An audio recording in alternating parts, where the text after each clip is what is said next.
throughout the last several years, we get members asking us to put on informational forums and summits on different key topics that are related to growth. And so we thought this year we would calendar that out and bring together a series that hits on all of those topics each year. So this is a bi-monthly series kicking off today and kicking off appropriately with the topic of growth. So I'm excited to share with you some of these expert speakers that we have that's going to get us prepared for the next couple of decades. Many of you have heard me say this before. Maricopa County is the fourth fastest growing county in the nation. And over the next 2 decades, over 50% of that growth will happen in the West Valley. So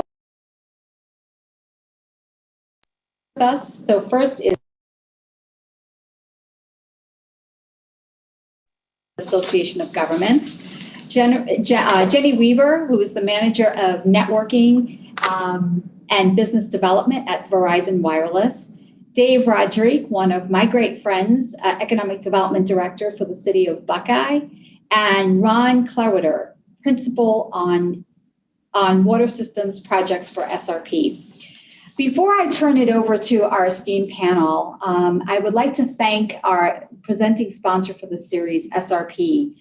Without SRP's generous partnership and sponsorship, we're not able to bring together programs like this. And so we really value what they bring to the table for us in helping us bring information, timely information to you all. So please indulge me with a message from our key sponsor, SRP. SRP is excited to partner with WESTMARC for Hot Topics, a very timely and informative series designed to support strong and sustainable economic growth across the West Valley and the entire greater Phoenix area. Arizona's communities faced unprecedented challenges in 2020, and together we supported and helped each other navigate through all of it. Like many of you, I am really optimistic about the new year ahead, and SRP is looking forward to working with WESTMARC to recapture the strong economic momentum we had before the pandemic. Maricopa County is the 4th largest county in the nation. Economic forecasts and growth projections suggest that much of the state's future economic opportunity will be in western Maricopa County, with estimates that nearly half of all of the new growth will take place in the West Valley. That is so exciting. SRP's economic development team works closely with local governments and key community organizations like WESTMARC to recruit and retain businesses and to support the creation of good-paying jobs for Arizonans. Reliable, affordable, and sustainable water and power are key factors for businesses considering expanding or relocating. We've been delivering those critical resources to our customers and the communities we serve for more than 100 years. Site Selection magazine recently named SRP a 2020 top utility in economic development. We're really proud to be recognized for our commitment to help the communities we serve grow and prosper.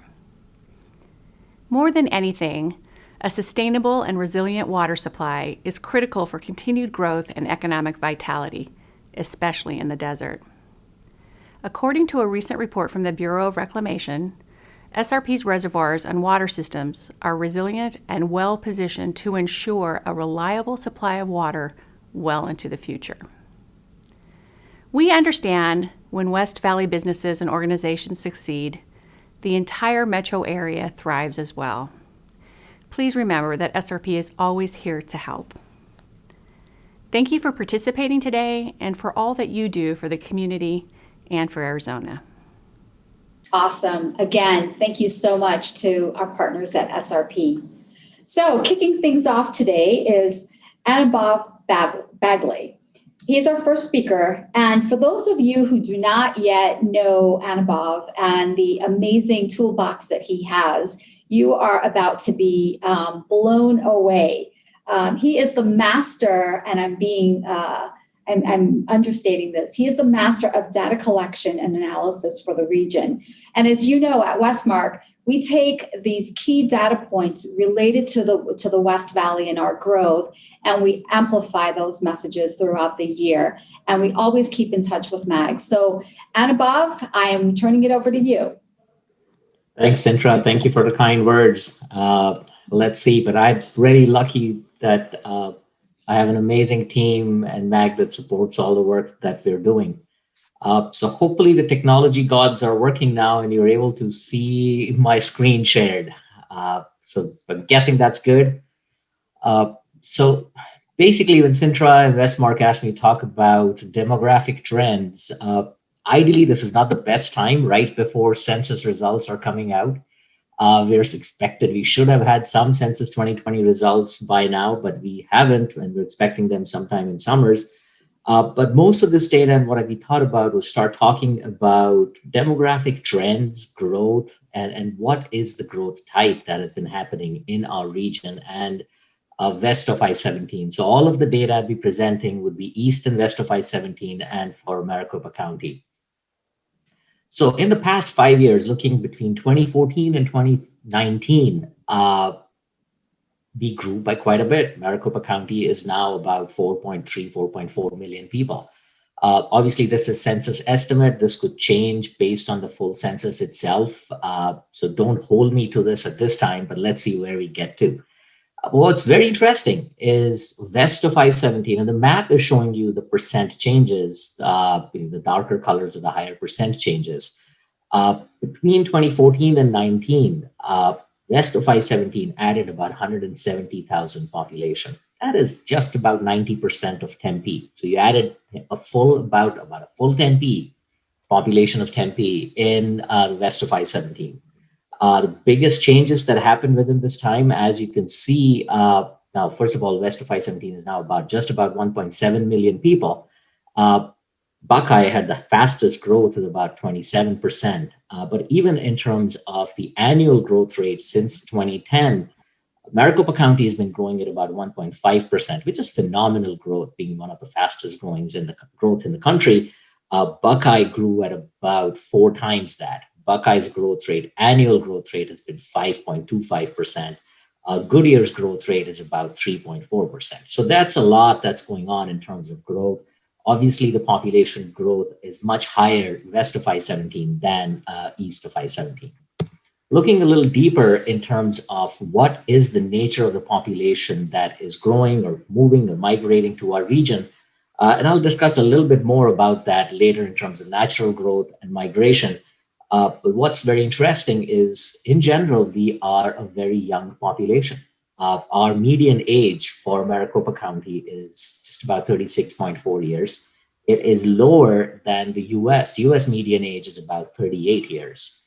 What's very interesting is west of I-17, the West Valley region, is lowest in the region. It's 35 years as compared to 37.3 for the east of I-17. What was very telling for me when I was looking at this data was I always thought, so first of all, the darkest colors here, the dark blues are the lowest median age. So that is where your youngest population is, and the ones in red are the highest. Not a big surprise, Sun City West, Carefree, Cave Creek are higher in that. Paradise Valley is higher in terms of age. I always thought Tempe was our youngest population in terms of median age just because of ASU. Well, I was incorrect. It is based on the 2019 ACS, it is Tolleson. Tolleson is about half a year younger than Tempe's age. Tolleson workforce is about 29 years median age as compared to Tempe's. The other ones that are extremely low in the region, in West Valley, are obviously Tolleson, Avondale, and El Mirage are the ones that are the lowest in the county along with Tempe. Moving forward, obviously, when you have a lower median age, that means our labor force is definitely growing, which is a big asset for economic development, is our young labor force. In the past 5 years, based on these two ACS data sets, we see that our labor force, 18 to 64, grew by about 10.8% in the West Valley as compared, which is much higher. It's about 1.5% higher than Maricopa County itself, and about 2.5% higher than east of I-17. So definitely there's a lot of growth happening. west of I-17, a lot of young population deciding to move to west of I-17. And within that growth, obviously, Buckeye, Wickenburg, Surprise, and Goodyear saw the biggest changes in their labor force populations. One of the other things that you're very well aware of is we are diversifying. Not only are we growing younger, but we've also got a large diversity, and that's primarily being indicated from the census in terms of minority population. And at this time, west of I-17 grew by about 17.6% in terms of minority population. Number of our cities, the ones that are currently you're seeing in dark blue, a lot of them, including Tolleson, Avondale, El Mirage, Glendale, Buckeye, and Phoenix, are at this time all majority cities. So the needs, the labor force, and all of that you'd start seeing is obviously going to change as we start changing and diversifying over time. The big piece we always look at is our education level. Another good indicator from an economic development perspective is the fact that we are getting better educated. We are having migration come in. People are moving in, which are the better degree or higher degree. At this time, we saw this time period, we saw about 22% increase in population with bachelor's degree or higher in the west of I-17. It's just a tad little bit lower than what we saw in the east of I-17, but it's definitely a big change. Peoria, Glendale, Surprise, Goodyear were among the top 10 in terms of population with bachelor's degrees or higher in the region itself.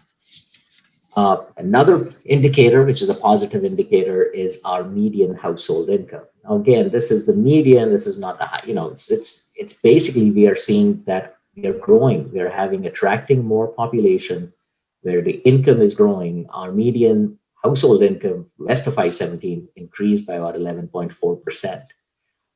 It's still a little lower. It's still about 8,000 some lower in terms of the income itself and the median income off of east of I-17. But I'll come back to this when we discuss housing trends because the affordability, et cetera, in west of I-17 is very different than east of I-17. But again, west of I-17, the ones with the highest median income are Goodyear with about 84,000 median household income, Litchfield Park, about the same number, and then Peoria, about 75,000 median household income. The map, obviously, the green in the map are the higher median household incomes across the board on that. The other indicator on the median, which kind of goes crawling along with the median household income, is change in poverty rate, the population under poverty. And within the past few years, this is a great trend. We've seen that about 4% decline in our population in poverty west of I-17. So green is good on these maps. The only areas, there were certain areas that saw a little increase in poverty rate, but in general, we are seeing a good trend in terms of population under poverty. Now, mind you, on this, there is one caveat to this, and that is that this was prior to the pandemic and all the workforce changes and the unemployment and underemployment that we'd seen. So this is one that we should be careful about as we look forward on this particular item. Another key indicator, we've always talked to WESTMARC, there's the workforce strategy. We're always looking at what is happening with workforce itself. And we're finding that management, business, science, arts occupations are increasing. So you are attracting a population that is higher educated. You have about 21.5% more workforce that moved in, which is in this particular management occupation. It's still obviously just because of the population size as compared to east of I-17, it's still about 50% of the number just because the population of east of I-17 is higher too. But as a percentage, that is a big change. The other one we saw quite a significant increase in occupation was sales and office occupations. But this is interesting that we saw a change of about 10%, much higher than the county and much higher than east of I-17.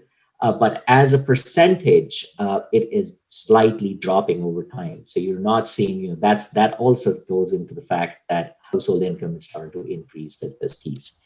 The one that was very interesting and not too big of a surprise, just because that totally ties in with the types of large business that are being attracted.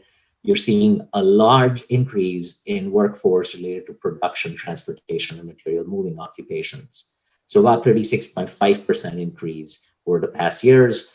It's the highest, it's among the highest in terms of 14.5% of the workforce of the occupations in west of I-17. So changing gears a little bit, since just real quick, getting to the growth itself. Again, as I said, all of this would have to be revisited once we receive the 2020 census numbers.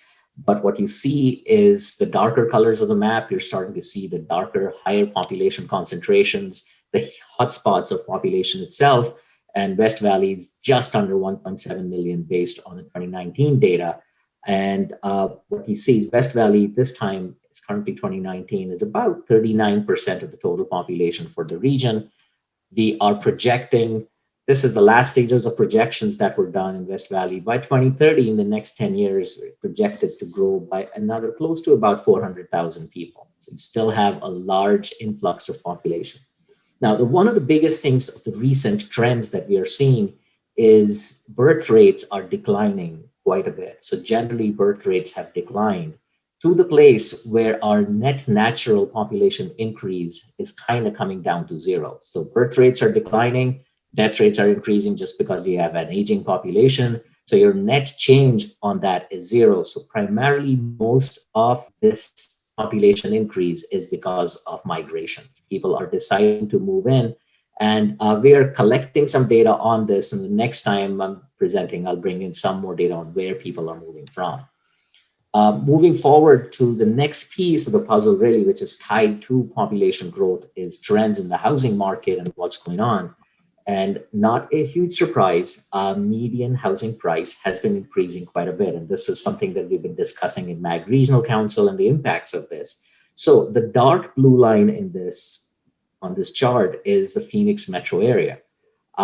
Phoenix MSA in 2019 October, our median housing price, sales price, this is sales data, was 281,000. Now it's 328,000. And still, it's good luck to you to try and find a house at that price point. But really, west of I-17, the West Valley part, we've seen a large increase. We're seeing about 15.4%, but it's still lower than the Phoenix metro and lower, much lower, about $80-some thousand lower than east of I-17, but it still has seen a large clip in terms of the housing price increase. As such, Phoenix MSA, the Phoenix market, is much more affordable as compared to the US. Actually, it's higher than the US now. So first of all, this is all the peers that we collected data on to look at median housing price. The dark gray line, the bottom dark gray line, is the US. And what you see back in 2017, Phoenix Metro and the US, we were just right at the US median housing price. Now we are much higher than that. We are at 341,000 as compared to US being about 313,000. But among our peers, whether it is Austin, Salt Lake, Denver, Seattle is currently at about 617,000. Denver is 506,000. So large numbers, much higher. Our peers are much higher in terms of median housing price than the Phoenix metro area. But we are increasing, something to be careful about, particularly when you start looking at this chart. What is extremely interesting in this chart is back in 2011, so we had the housing downturn, 2007, 2008, started coming out of it. 2011, 2012 was kind of getting to a normal market. 2011, 2012, most of our housing sales were under $2,000. The under $300,000 market, which is the green and the blue, was right about 97% or so. Well, at this time, it dropped to $100,000 market, which is extremely rare if you find anything, or in terms of sales transactions, just about 10%. And the under $300,000 market is now about 60%. So there's a big shift across the board. But what you're also seeing is that you have a much more diversified housing market that is existing in west of I-17 and West Valley. The blue and the grays and the other colors are the higher priced market points, and they are now much more than what it used to be back in 2010, 2011 time period. As compared to the Phoenix metro area, so what you're doing here is you're comparing the West Valley as compared to the Phoenix metro area. it's definitely the west of I-17, not a big question about this, has definitely a much higher supply of housing that is being sold under the $300,000 mark. So that about 60%. The Phoenix MSA is lower than that, but definitely there's a much bigger change in terms of that under 200,000 or even under 300,000 across the board. What is even more telling, and this chart is where we are starting to look at apartment rent. So as folks are getting priced out of being able to possibly purchase a house, they're also seeing a major run up in rental prices. So housing, the rental piece, the blue here is almost vanished. The blue was rentals under $500 per month. Non-existent. Used to be about 35, 36% back in 2010, not existent now. What's even more telling is the under $1,000 or $500 to $1,000 is the green, which used to be about, that and the under 500 was about 96, 97%. That is now 50%. So again, a big shift in what we are seeing on the rental market. But in general, once again, you're that as a percentage split, etc., West Valley is much more affordable on that. There is still much more affordability. And that goes along with the fact that you have your household income is a little lower than what you see on the county average, etc. That ties along with that.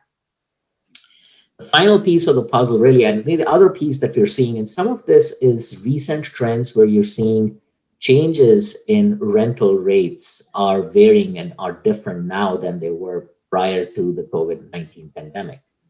What's become very interesting is your change in rent in the downtown areas, downtown Camelback, Phoenix, downtown Phoenix, Tempe, North Scottsdale. All of those areas, which were the hubs at the time, are not seeing as much rent increase. They're in the 1% to 2% rent increase, as compared to West Maricopa County, which is on the left chart, saw in the last year just change of rent by about 13%, Deer Valley about 7%, West Valley about 6.7%. So you're seeing a much more run up on rent in the outer markets than in the downtown areas. That's primarily with the fact that people are able to work from home. They need a larger space, and it's easier to get that rather than in downtown in Scottsdale. So why would you pay more staying there versus you could move away and you don't need to deal with the traffic getting into work? So those are the kind of changes that are happening across. The final piece of the puzzle, which is extremely interesting, is where is all this population coming from? Who are our buyers? What's going on in terms of the people that are buying these homes? About between 2015 and 2020, we're seeing, based on the data on sales, that about 17% for the region and 20% for West Valley are buyers from out of state.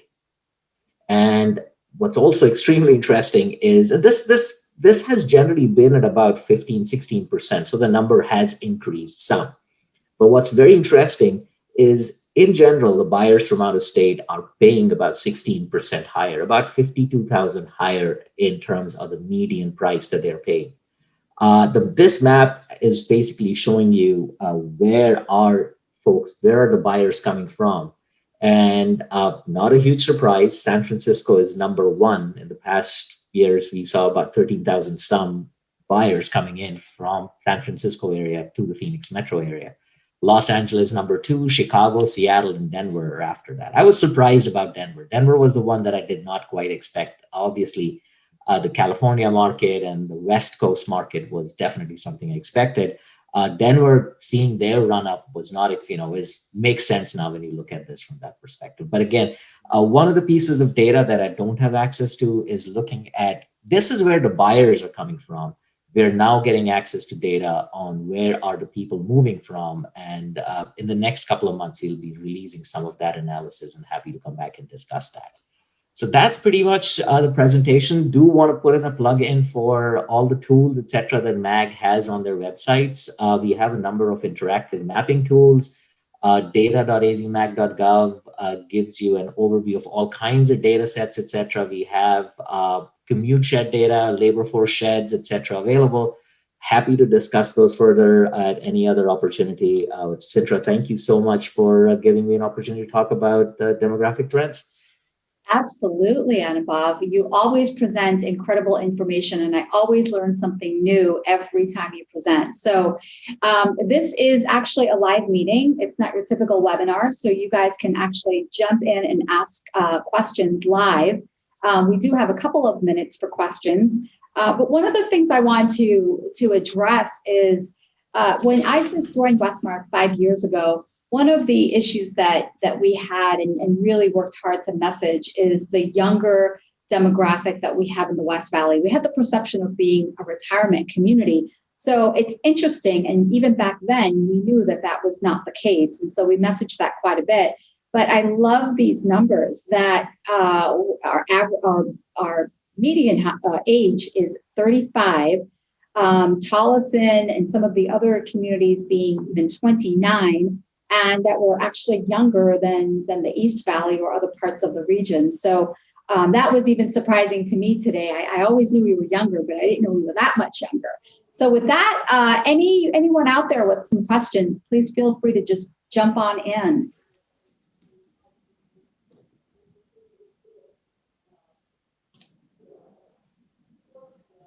Do we have any questions in the chat box?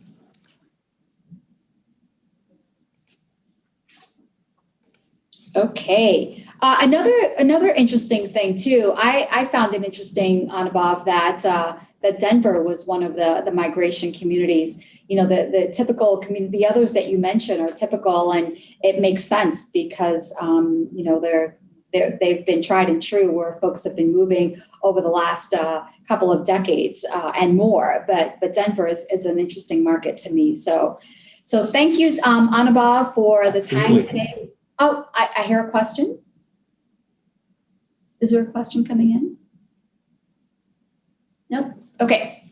So thanks again, Anubhav. Appreciate the time today and the MAG resources that you provided. Again, this entire presentation will be housed on our website. So if there's anything you want to go back to with those amazing slides, feel free to just check us out at westmarc.org.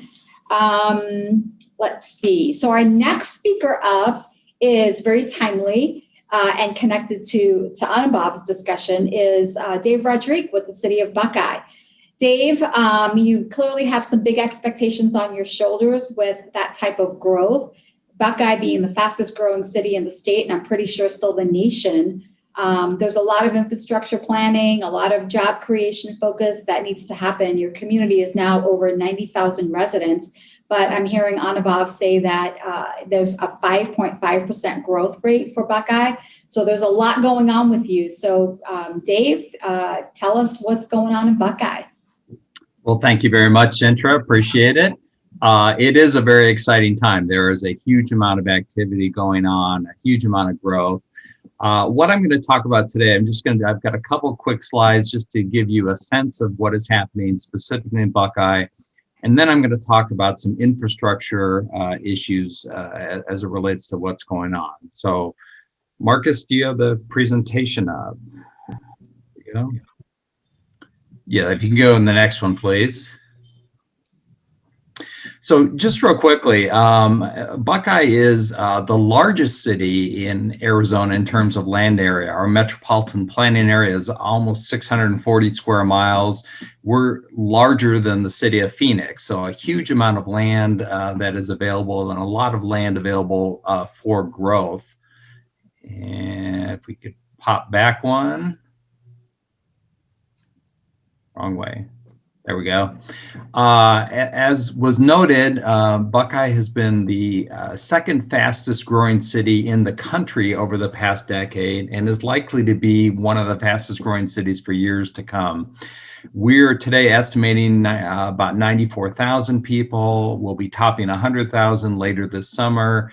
And MAG is projecting close to 200,000 by 2030 and 300,000 by 2040. So very rapid growth going on. As a matter of fact, at full build out, given all the land that we have, Buckeye will be about 1.5 million people. We will be second only to the city of Phoenix. So prepare to start calling this the Phoenix Buckeye metropolitan area. So Demographically, we are a very solid middle-class community. Our numbers are very close to county averages that Anubhav had talked about. Next. And despite the pandemic, very surprisingly, we have actually seen an increase in growth, a significant increase in growth this year. So our single-family building permits are up 26%. About 3,300 of them were issued in 2020, and we're expecting even more this year. That increase in permits represents over 10,000 people coming into the community. So our residential growth is far exceeding other areas in the valley, but we're also seeing a significant amount of new commercial development. We are seeing new employment, new healthcare, retail, service projects, and so on throughout the community. So next. What I really want to focus on is the infrastructure that's going to be needed to support this growth on into the future. Obviously, significant growth. And for us, the two most important things are water and transportation. Next. So I'll talk about water first. Obviously, in the desert, ensuring a long-term availability of water is a critical need. There has been some recent coverage in the press that suggested we don't have enough water to support ourselves. Well, we don't have enough water yet to support 1.5 million people, but we do have enough water to support a population of 343,000. So almost 25 years of growth. And we are continuing to focus on long-term needs and looking at a variety of different sources, conservation, technology, and infrastructure to support the water in the community. Next. So one of the most important projects in terms of water in Buckeye is the new what's called Jackie Mech Water Campus, named after our recently retired mayor. This is the largest capital improvement project in the city's history at $100 million. Began summer of 2017 and will be fully complete by summer of 2022. This campus is serving a huge area, about 5,000 acres of land, basically from Watson over to Miller, and will provide the long-term water needs for this area. Next. This project is located near Broadway and Watson. It will initially have the ability to treat 6 million gallons a day, but a significant expansion opportunity, and is a multi-purpose facility with storage, water treatment facilities, and so on that will, again, serve this entire area. Next. The critical thing, though, as I mentioned earlier, is really the long-term planning for water infrastructure. And the city is very focused on this. City Council did adopt our new water resource master plan a little less than a year ago. That included a number of key components. First off, we're looking at a variety of new water sources, and especially non-groundwater sources. The CAP does run through northern Buckeye, and so certainly that is an opportunity. There is a tremendous amount of agricultural transition from ag to residential or commercial development. Typically, residential development uses a lot less water than a similar amount of acres of agricultural development. So that's a source. We've talked about water coming all the way from the Harquahala Valley to the west of us, and a variety of other possible opportunities.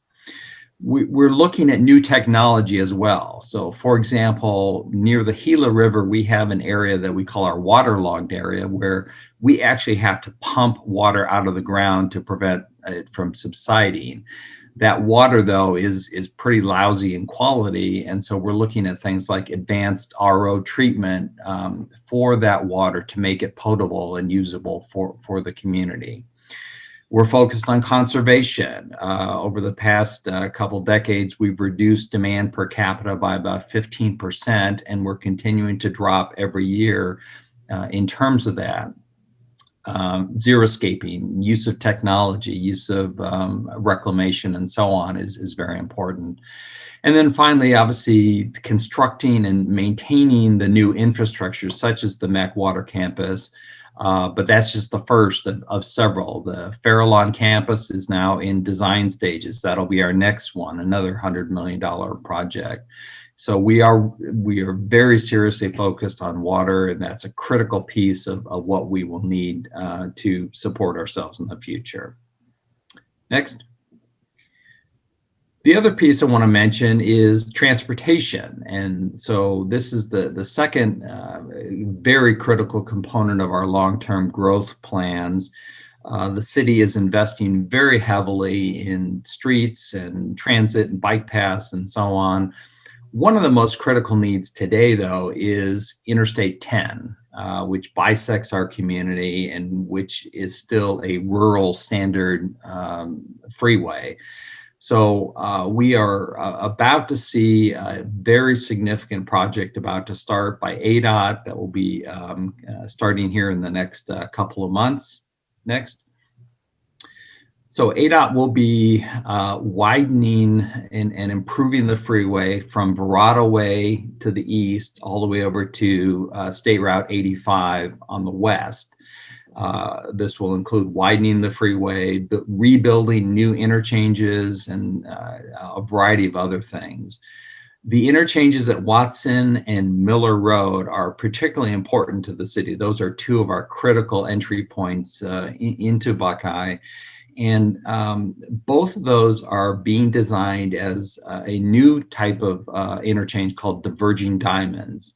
So this is a new design. The first couple ones have opened here in the valley. There's one up at Happy Valley and I-17, a couple down on the 202 extension that have recently opened. But these will be very important because these will be heavily trafficked interchanges in the future with the growth that we're expecting. As you can see on the schematic on the right, it's very interesting because traffic shifts to the opposite side of the road under the freeways. But what this does is it reduces conflicts, and actually there are only two signals that can be timed, and you can get a lot more traffic through an interchange like this than a traditional urban interchange that we see throughout the valley. So we're very much looking forward to that. I think it's going to be critical, again, to support these areas. Next. But the final thing I just want to mention is, again, we are looking at significant long-term planning for transportation. Right now, roughly half of the city budget goes to new infrastructure, and a big chunk of that is water and transportation projects. But this is just a snippet of the central area of Buckeye, and we are working, in addition to obviously the I-10 widening project, there are many other projects. There's the future I-11, which is the Las Vegas down to Sonora. That route, which is the red dashed line in this map, has now been determined, and obviously that will be of critical importance to us to have that. We will have the 303 extension, which is shown in purple here, coming out of Goodyear, but will clip the corner of Buckeye as well.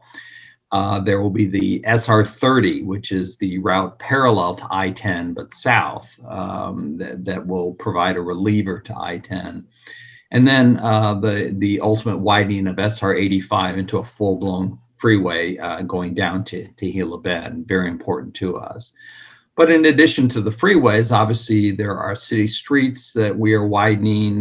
There are bike trails, pedestrian improvements, an intelligent transportation system, and enhancing our transit options, which are pretty limited today. But as more and more people move out to Buckeye, obviously we need to really create a multimodal system that will work, for everybody. So with that was what I just wanted to cover real quickly, but if we've got a few minutes for questions, I'd be glad to do that. Thank you. Awesome. Thank you, Dave. So are there any questions out there for Dave There's a lot going on in Buckeye and a lot more to come in the future. And you've been hearing the buzz about Buckeye for so long that I thought it was important to make sure that we got a little bit of an inside view of it today. So any questions out there? I see one in the chat room about timing of I-11. At this point, we don't have real good numbers yet. That's still in the process. The phase 1 environmental has been completed, but it still needs to go through a phase 2. We still need to get funding sources, both federal and state and county and city sources. Our hope is that within about 10 years, we do at least have portions of I-11 in place through Buckeye. The very first stretches of I-11 have opened south of Las Vegas down toward Hoover Dam. So it is happening and it will be coming. It's just a question of when. Great, thank you. I always say this, but Verrado is one of my favorite West Valley communities. So it is exciting to see the widening of I-10 and just kind of easing that traffic a little bit into that community. But probably one of the most important, to me, one of the most important assets in Buckeye is Skyline Park. So I'm happy to see that you guys are doing there's going to be some improvements along the Watson Road interchange, because that is definitely a gem that we have in the West Valley. Love to hike that mountain, and there's a lot of folks out there that are continuously going out there. So great to see that improvement. And obviously water. So we hear a lot from the development community, and we have a lot of those stakeholders on the line today. So I'm glad that you had the opportunity to share what's on deck for the city of Buckeye in terms of water resource planning, because that is so key. We can't grow without obviously having water, and that's kind of a no-brainer statement. So that leads us into our next speaker with us today, Ron Clarator with SRP. Ron, water is a very complex topic. There's so many layers to water, and providing the right resources and wet water and paper water and all of the above. So please share with us some of SRP's plans to assist us with this, specifically in the West Valley. Yeah, absolutely. Thank you, Sintra and Dave and Anubhav. Going before me, I think you set up this presentation really well.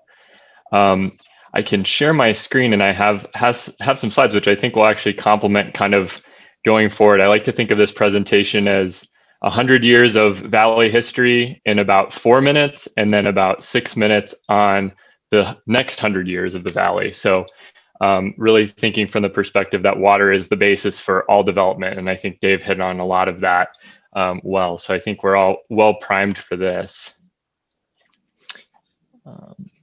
I'm just waiting to share my screen.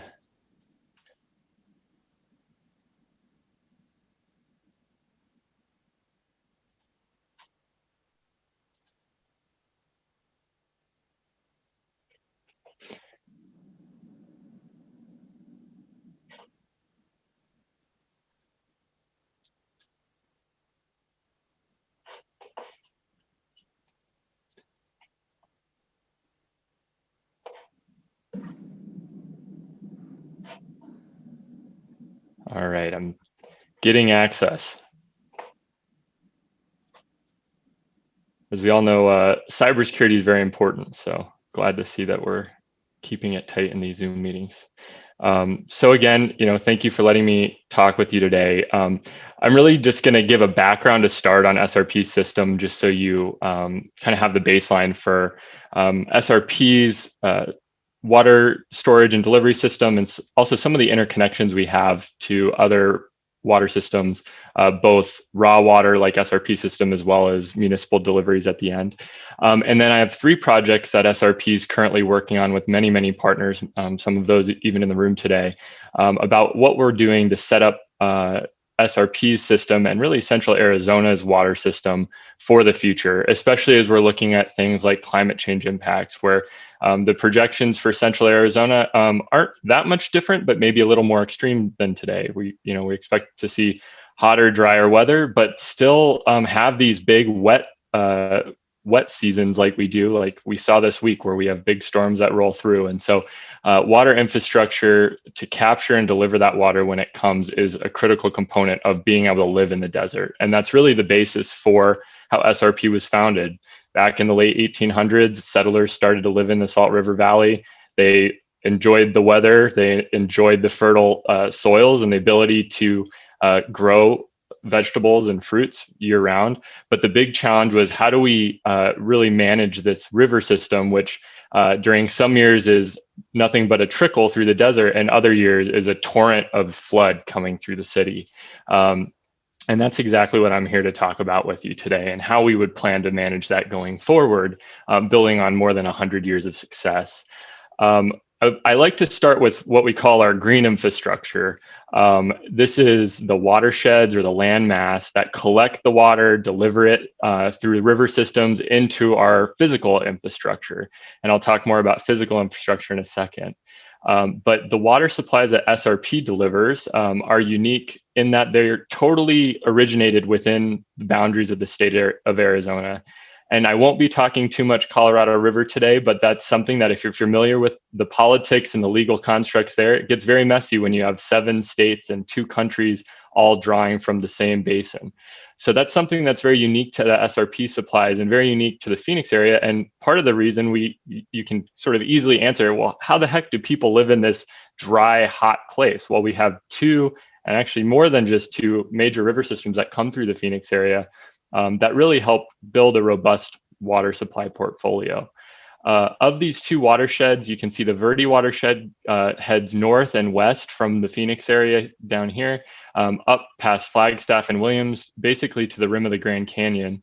And then the Salt River watershed goes up north and east out towards the White Mountains and basically ends right at the New Mexico border near Alpine. In total, the land area that these watersheds cover is about 13,000 square miles. Each of them are about the same size, about 6,500 square miles. And they produce about the same amount of water, with the Salt River producing a little bit more, about 60% of our supply, and about 40% coming from the Verde system. And this joint river system operations is really critical, especially as we're planning for a more variable future, in that we have 2 big land masses to collect precipitation as it comes through. So like we saw this week, we have big storm fronts coming through. Sometimes they sort of head further north and just hit the Verde watershed. Other times they head further east and just hit the White Mountains. And so it gives us more ability to capture those storm events as they roll through Arizona. And as we look to our physical infrastructure, we also have it set up in a diverse way that really enables reliability. And again, gets to that question of, how do we build a robust economy in central Arizona on the backboard of water supplies that, to someone that's not familiar, would seem precarious. It's a desert, it's dry. Well, when we look at these 2 watersheds, and as SRP started working on these watersheds back in the late 1800s, early 1900s, when SRP was founded, we started to construct these facilities in partnership with the federal government. And the first dam on the system was built on the Salt River starting in 1903, and that's Roosevelt Dam. And I'll have some pictures here to show the progression of Roosevelt over time. But from this sort of schematic, you can see we have 4 reservoirs on the Salt and 2 reservoirs on the Verde, with one up on East Clear Creek, known as C.C. Cragen, or formerly Blue Ridge, that ends up draining water into the Verde watershed. So we're able to capture runoff on these 2 river systems. And in total, we have about 2.3 million acre feet of physical storage on our reservoir system.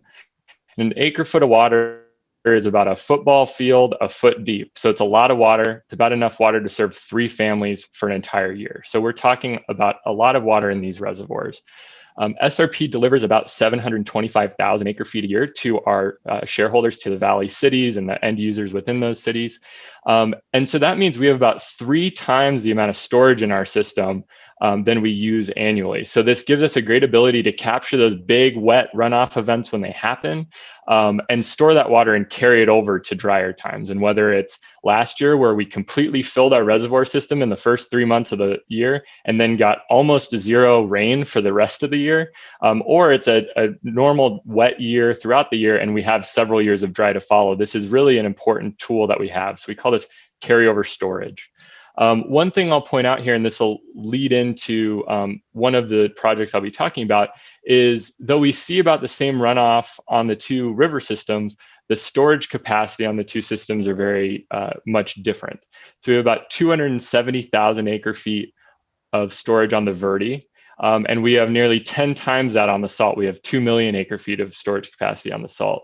And also because we made improvements to Roosevelt Dam back in the early 90s, we actually have additional capacity in terms of flood control capacity and safety of dam space in Roosevelt. You can see these top two areas that expand the Salt's capacity to about 13 times that of the Verde.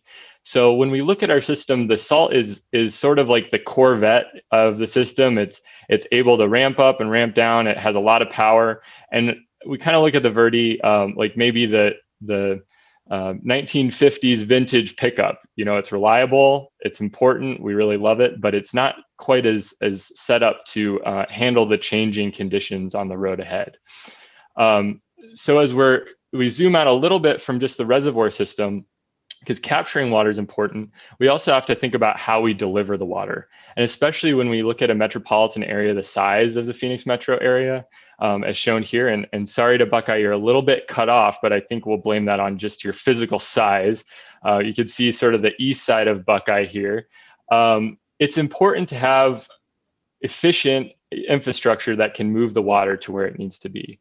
So within SRP system, not only do we have the reservoirs and the green infrastructure, the rivers that deliver the water into the valley, but we have 1,300 miles of canals and laterals that we're able to move water throughout SRP service area. So you can see these blue canals are the big canals you're kind of used to seeing through the city where we're moving water. And then we have smaller, what are called laterals, that pull off and deliver water within this area.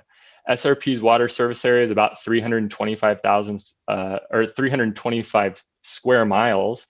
So not even as big as Buckeye, but we do have a lot of ability to move that water to the water treatment plants of the cities that cover our service area. We also have about 270 wells within this yellow area, groundwater wells. So not only are we managing two river systems, which, you know, just like an investment portfolio, diversity is a good thing in terms of stability and reliability. We have sort of this third piece of our portfolio, which is groundwater. So we're able to manage these two river systems in times of wet and drought. And we're also able to pull on groundwater supplies during times of drought or drier times. So we can conjunctively manage the surface water groundwater system to optimize reliability within our service area. I'll also point out here this dark blue line kind of coming up from the west and going north and then down to the southeast. That's the Central Arizona Project Canal. And that canal pulls water out of the Colorado River, moves it into the Phoenix metro area, and then continues on into Pinal County and to the Tucson area. And so one thing I'll point out, you can see it crosses the Salt River system right at the point where our canals begin. And we actually have a one-way interconnection where we're able to pull Colorado River water out and put it into the SRP system.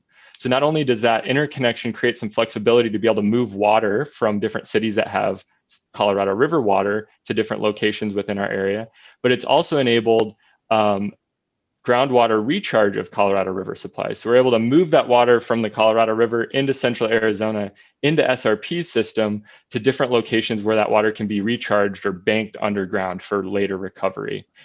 So this is all you know, a big part of the great work that the state of Arizona, the municipalities, the different agencies, including SRP and the CAP, that have planned to build this robust portfolio with operational flexibility in mind. Where I'm going to go from here, you kind of have the historical context in a very short amount of time, is what we see as needed for the future. And this is to support existing growth that we've seen in Arizona since this infrastructure was built, as well as serving the future where we see larger populations, changing demographics, but also changing climate, and where we're going to be able to, we will need to be able to manage higher highs, lower lows, bigger wet events, drier dry times, and be able to manage that to make sure we're able to deliver wet water when it's needed. So the first project that I'm going to talk about has to do with Roosevelt Dam. And so this picture is a little blurry on the left because it's an older picture of Roosevelt Dam, probably circa 1980s, before it was modified. And Roosevelt Dam was raised 77 feet in the early 1990s. One, to improve total water storage capacity. So 6 Valley cities invested in the raise to be able to have a new pool of water to pull from, but also to add flood control and dam safety space to be able to manage the biggest rain and snow events that we can see on the watershed. And so you can see this sort of rhombus figure here shows about the size of the old dam, and you can see the new piece of dam that sits on top of the old one. This not only enabled us to manage the facility more safely, given the population growing downstream of the reservoir, but it also creates an opportunity for increasing operational flexibility to manage those big rain events and snow events. And I'll talk about that in a second. But this is also something to think about because we have another project I'll be talking about where we're looking at something very similar to raising Roosevelt on the Verde system. And I'll talk about both of those now.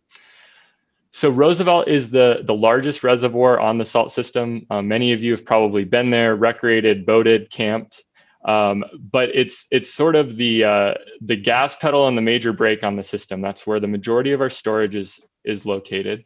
And part of that reservoir, as I mentioned, when we raised it 77 feet, along with local cities and the federal government, is the addition of flood control space. So basically, we see big runoff events during winter months, during spring months, and wanting to be able to safely manage without overtopping the dam or making too large of releases downstream that could impact downstream communities.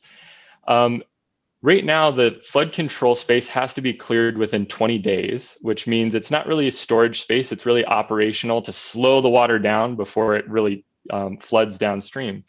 And so we're currently working with the Army Corps of Engineers and the Bureau of Reclamation to look at if there's a way to increase the release time to increase flexibility, basically be able to hold water a little bit longer within the runoff season than just 20 days to be able to get that water to an end use during the hotter, drier summer months. Generally, we see runoff in February, March, May through May. And so being able to hold that water a little bit longer enables getting that water to end users when demand is highest during the summer. And so whether that's municipal providers that have their peak demands happening in summer or agricultural users downstream that are needing that additional water to water their crops during the high times, this is an improvement for the region that we can see, enabling us to better use our existing water supplies and really enable us to improve the use of an existing piece of infrastructure that was invested in more than 30 years ago. The next area that I'm going to go to within our system is the Verde side. So we have 2 reservoirs on the Verde system, and one of those reservoirs have been impacted pretty severely by sediment accrual since it was constructed. So Horseshoe Reservoir is the upper reservoir on the Verde system.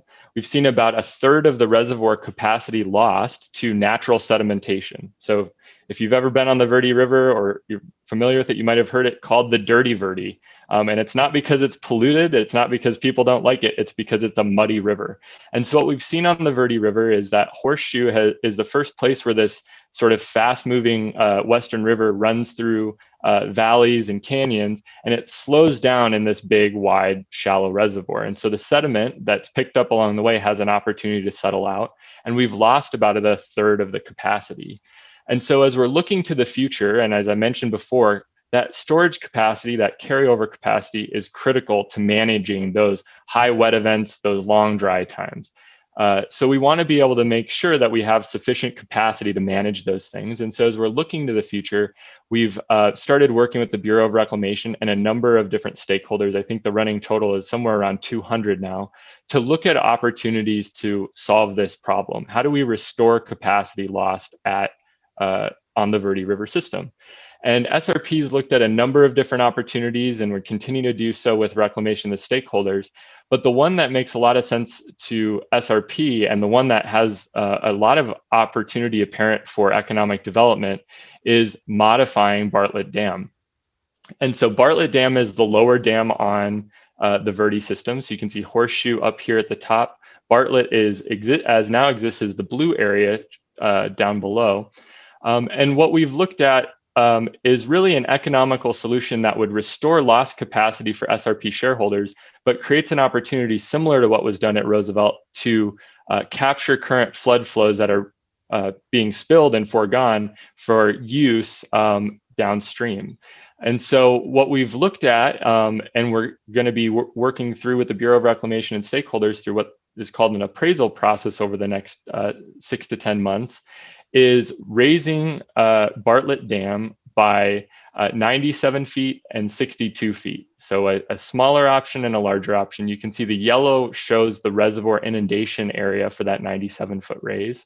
And the concept is we would move the storage capacity of Horseshoe down into this new reservoir, restore the lost capacity of Horseshoe, and then have an additional space on top of that that could be used for additional water storage for use, flood control space, or dam safety space, just like what was done at Roosevelt in the early 90s.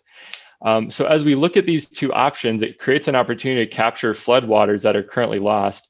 And right now the estimates are between about 50,000 and 100,000 acre feet a year for the smaller and larger dam raise, respectively, of new water that would be yielded that's currently spilling during big runoff events, and basically just spilling downstream into the dry salt riverbed.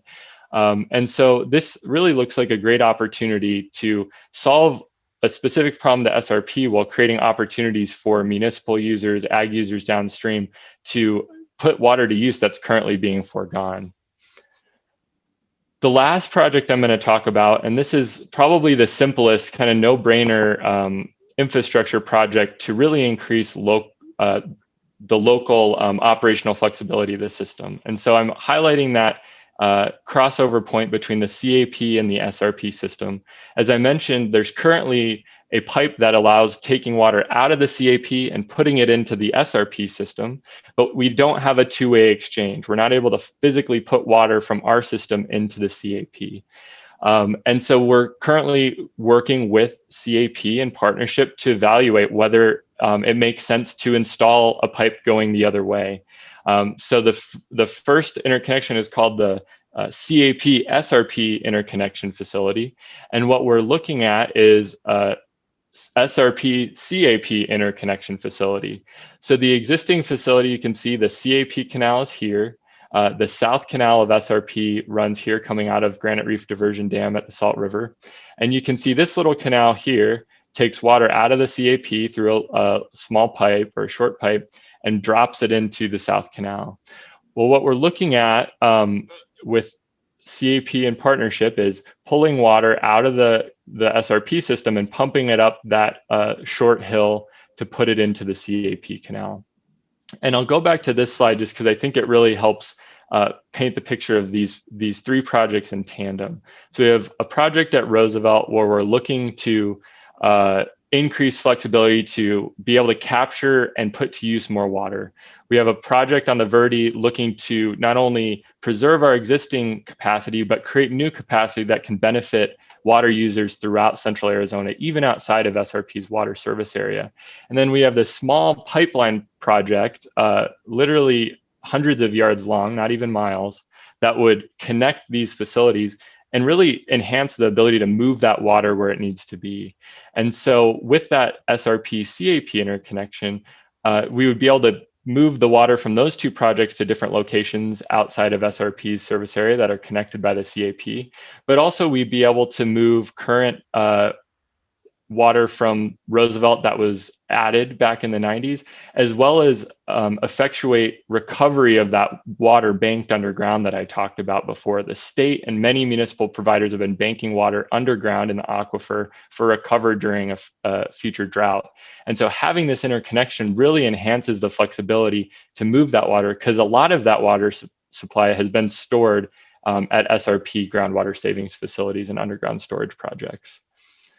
So I will stop there and answer any questions you might have. But really the theme of this presentation is, looking to the future, what small tweaks to an already robust infrastructure system do we need to make sure that the Phoenix metropolitan area not only has the water supplies that we need, but the flexibility to move that water to where it needs to be when you need it. And it's especially important as we're standing on the cusp of things like shortage on the Colorado River, where as Arizona water supplies could be reduced because of short availability of supplies. So really the name of the game in the future will be flexibility and nimbleness to get the water moved to where it needs to be. Great. Thank you so much, Ron. Are there any questions out there? I know we're running a little bit short on time, but wanted to open it up because this is such an important topic. Yeah, Ron, this is Brian Gleason. Does any of your water go into the Gila? Into the Gila River, historically, and during large runoff events, water does make it down into the Gila River.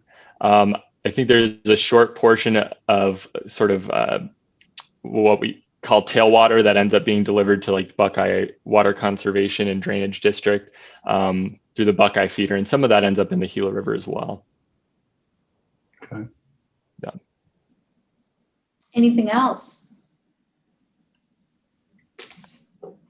Great. So Ron, just a couple of things I want to recap on. It sounds like, you know, that obviously this is one of the most important topics that we have going on for our future growth, but it sounds like there's a lot of sound planning going on SRP side, CAP, and obviously on the city side.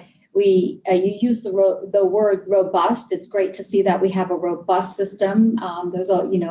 We're not gonna grow as a state economically unless we do have this kind of sound planning and robust system in place. And then partnerships. I think it's great to see that there's a sound partnership between SRP and CAP, and then obviously getting that final infrastructure, getting that water to the local cities. So thank you so much. Thanks for your time today. Absolutely. Thank you all for having me. Absolutely. So we'll move on to our last speaker today. So just kind of hang with us. I appreciate Jenny stepping in and providing an update from Verizon. I know many of you have probably left the house without your cell phone. I usually lose my mind when that happens. So we know that connectivity is really important. If we're not connected, if we don't have a reliable system, we just can't move forward and do business today. So Jenny, I will turn it over to you to give some highlights from Verizon and talk a little bit about how you're working with the school districts and so on these days. You bet. And I'll say that I'm very delighted to be here, and I'm filling in for my colleague, Matt Clark, who had a family emergency. So if I can't answer questions, I promise to get back to the expert and follow up with those answers. So what I thought I would talk a little bit about today is really that Verizon is the company that we look to build the networks to connect people and things. So we talked about transportation, and we talked about water, and we talked about growth and home building. There's so much that is all going together, and we're working to build the technology infrastructure here to support all of those efforts. So what I did is I just have our earnings came out yesterday, so I thought this was an appropriate slide to show you. Really, Verizon's approach has been very disciplined look at network as a strategy for long-term growth. So we have been a long-time investor in network technology, and we will continue to do that. We have been at the forefront of 5G mobility and 5G mobile edge. So in layman's terms, we were proud this last year to bring 5G nationwide to 230 million people, 2,700 cities. Those include cities in the West Valley, to be able to extend that 5G coverage, nationwide coverage to residents, and really enable what 5G is able to do. We're also very quickly building out our 5G ultra wideband network. And that's our network that requires a spectrum on our millimeter wave spectrum. But what it enables is the fastest network in the world. So we have started with the city of Phoenix and we're moving our way west. So we'll continue to invest heavily as we move from Phoenix west into the West Valley. We do have 5G ultra wideband service available now in the State Farm Stadium. So once fans are back to full speed and being back in the stadium, they'll enjoy that fastest network in the world. I want to just reiterate that we believe that 5G really does have the ability to transform things like transit, utilities, public Wi-Fi, emergency response, healthcare, education. I know Sintra mentioned education and what we're doing in that piece.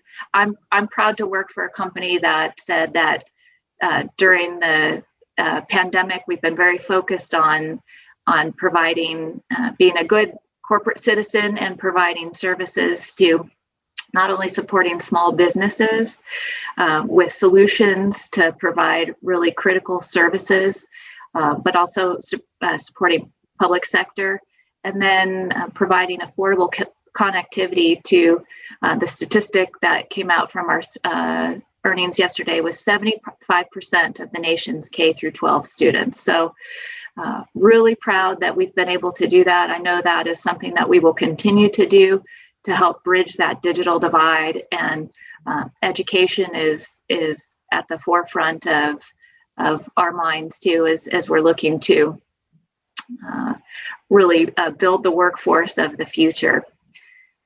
So with that, I will just open it up to questions. I know I was really brief, but I also know we're running a little short on time. So if there's any questions about our continued investment, 5G will continue also to invest very heavily in our 4G network. That is the backbone of much of our technology. So that's not going away anytime soon. And you'll start to see a lot more small wireless facilities in the public right-of-ways. We're working with many of the municipalities to be able to do that and to build out that network that really does enable that 5G ultra wideband service and the additional capacity that we need. So we're so grateful for the partnership and the WESTMARC team and all of you to be able to do that and to continue our investment and look for much more investment as we move into 2021 and beyond. Thank you, Jenny. Do we have any questions out there for Jenny? So I want to thank you for the Verizon stepping up this summer and really digging in and working with the state superintendent, school superintendent to figure out ways to really close the gap on the digital divide. That's definitely an area that the West Valley schools were concerned about, and so it was really nice to see the partnership with with Verizon now. Well, with SRP too, but with Verizon on how you were all really thinking creatively and out of the box in terms of, you know, do we drive buses into to different neighborhoods? Do we put up hotspots? Verizon was there in terms of looking at equipment that would be needed to get to students. So really applaud you for that effort. Thank you. Absolutely. So with that, I know we went a little bit over today. We had, the technology gods were not necessarily on our side, but I think we had a really strong, tough audience that hung with us the entire time. So that tells me that you find value out of this series. And we wanted to, again, kick this off just talking about infrastructure, the infrastructure investments related to the growth that we're going to experience in the West Valley, because we won't be able to grow unless we make these key investments in these key areas. So next month, or in our next episode, if you will, we will drill further into transportation. That would be on March 24th, same time, same place. And the topic is freeway corridor branding. And why that's important is because you've seen all the investments along the freeways over the last couple of decades that were made to us possible by Prop 400 and that investment. but more importantly, what have these freeways shaped up and brought to our communities over the last 20 years? So join us next episode on March 24th to learn a little bit more about that. And then again, as investors out there, what's prime for the type of investment or the type of clients that you're bringing to the table. So again, thank you so much for your time. Please go ahead and drop some questions into the chat box. We will have the presentations available and sent out to all of the participants, as well as a Survey Monkey to give us some feedback on today. This was the guinea pig event that we had, but definitely want to make sure that we're working towards improvement for you. So thanks again to all of our great speakers, Anubhav, Jenny, Ron, and Dave out in Buckeye. So thank you all for joining us, and we'll see you next time.